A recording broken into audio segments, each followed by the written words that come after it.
Hi everyone, my name is Kristiawan and this video is a short introductory into how you can color grade your videos inside of Final Cut Pro. What you will need for this video is a Mac device running on macOS Tahoe preferably, but you can also run older macOS versions. You will need Final Cut Pro installed, whether it's the Creator Studio subscription version at around $13 a month or $300 for a one-time purchase. I will also require you to have the footages installed already on your computer before we start editing. The goal of today's video is to make sure that after you have Final Cut Pro, you will actually be able to make quick edits to your videos and change the color information inside your video without having to compromise on quality, on your creation, and being able to maximize the potential of your videos. Let's start by opening Final Cut Pro. Here, I already have one open. But before we start making the project, we need to adjust the interface according to what we need to start the color grading process. You can click Command 6 to open the color inspector and Command 7 to enter the video scopes panel.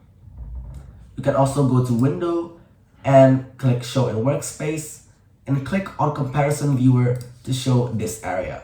This might not make sense now, but the next steps will directly show you what this will do.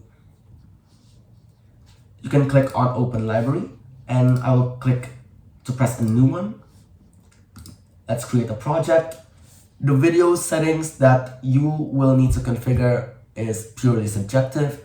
You can change the colors and the settings of the video according to your liking and your needs. But for my demonstration today, I will be using the 4K format at 30 FPS.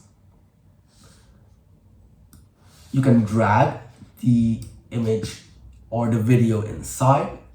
As you can see here, we directly are faced with the video scope panel right over here and the color inspector panel on the right.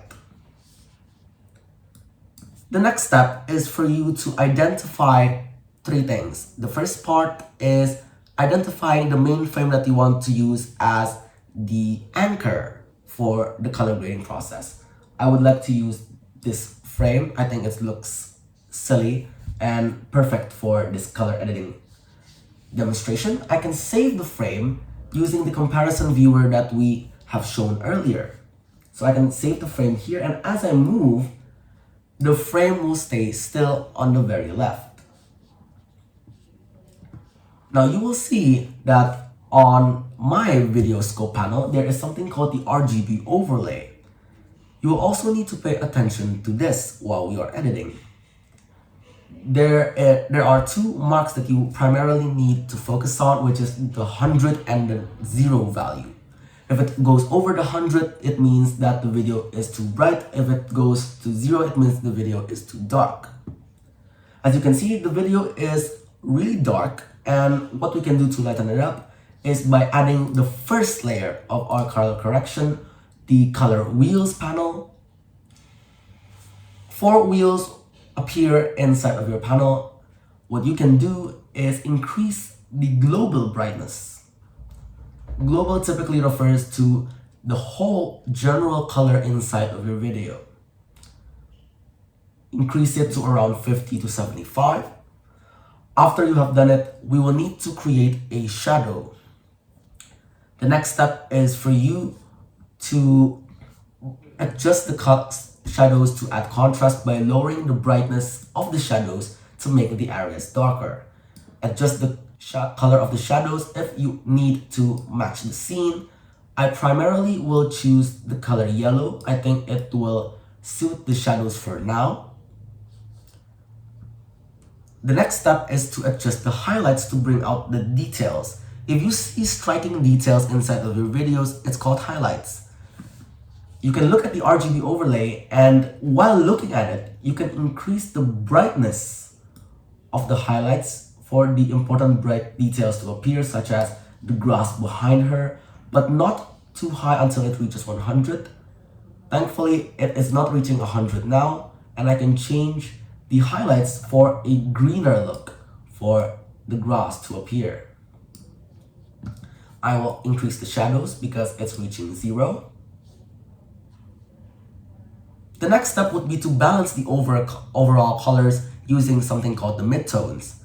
You can look at the image, and since we already decided the colors that we want for each part of the image, such as the grass and the lady, now we need to adjust the color of the sky to be more appropriate, and I can do that by going to the blue color and adjusting the midtones from there, and I will slightly increase it. Then I will lower the global because I feel like the image could be more sharper.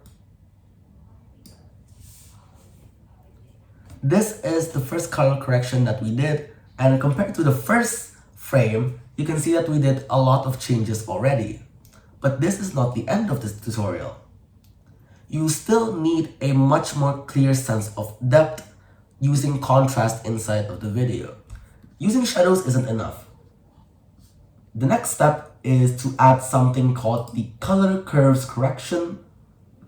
Over here, focus on the Luma curve. Start by adding the S curve, making an S, and the width of the curve is purely subjective because when you move the points of the curve itself, it will modify the contrast of the video very drastically. So I would suggest you to be careful using this slider because it can overblow your footage but also make the footage much more depth and realistic. The final touches is regarding the saturation or the colors inside of the video in general and without modifying the color wheels that we have adjusted previously. I can add the hue or saturation curves by the color inspector.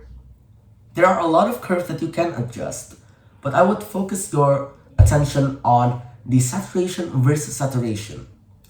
What this will do is practically enable you to modify between the cyan color and also the general colors of the others. If you see me moving this point, you can see that the colors of the video actually start to brighten more vividly. But if I move the right side, you can see the blues starting to contract, starting to go denser in the middle, especially in the RGB overlay. I can modify this.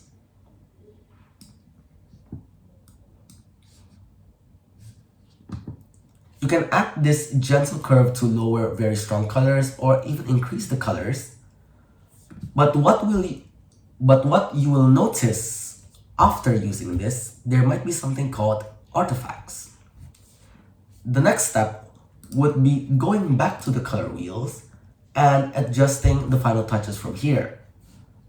If you see any artifacts when lowering something like the global slider and then you start to see these marks on your video, this means artifacts are appearing in your video. What you can do is try to lower the midtones slightly and adjusting the saturation levels until it disappears or playing with the other wheels till it's gone. As you can see, I modified the midtones and the global sliders and now it looks better and the artifacts are gone. I can keep modifying the footage. I can move to other frames here and increase the global, increase the shadows. And for the final result, you can see the left frame looks very disoriented, very lifeless and colorless. If you look at the right side, you will see that it is much more vibrant and lively thanks to the color grading that we have done. So that's my basic introductory video on color grading with Final Cut Pro. Just make sure that you have Final Cut Pro installed on your Mac and you have the necessary footage ready.